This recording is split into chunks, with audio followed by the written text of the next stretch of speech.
himself heals. Why he heals that? His body naturally has to heal. I'll give you an example. Man gets a heart attack, God forbid. Now what happens is, at the center of the heart attack, the cells die. The minute the cells die, if nobody does anything and no doctor interferes, the neighboring cells say, oh my God, my friend has died. They love one another so much. They slip out and come there and occupy. There's a second stage. Cell death is stage 1. The second stage is cell slipping. When the cell slips out, there's a mother holding the cell, which is cement, which we call as collagen. The mother says, where has my son gone?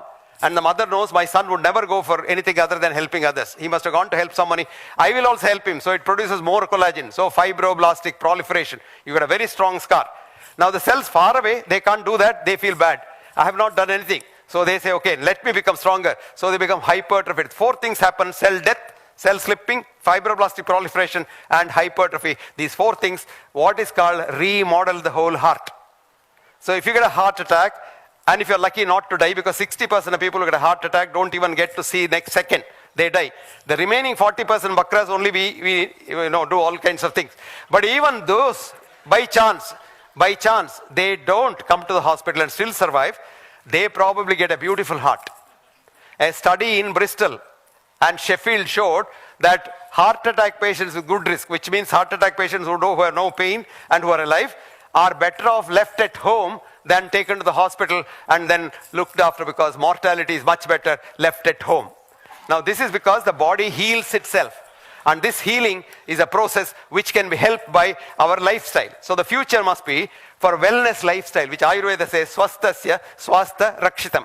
Preserve the health of the well. And this is what I call as a wellness concept, which requires simple things. One, most important thing is the mind. The mind filled with universal compassion. Mind without negative feelings, no hatred, no jealousy, no greed, no pride, no anger. Because you don't have to be pride, because for every cell in your body, you have 9 cells which are germ cells, not your cells, because germs are a part of us. So how can you say, I am somebody, I am nobody. Even to say I must get 9 germ cells permission for 1 cell of mine.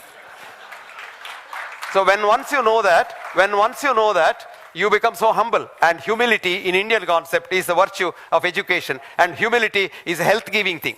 So if you're humble and genuinely compassionate, you will be very healthy. Next thing is, eat in moderation. Whatever you want to eat in very, very less, and then every day have some exercise. And do something for others. This is the most important thing. Kshamavan aptopasevi bhavet arogyam. And data, be a giver.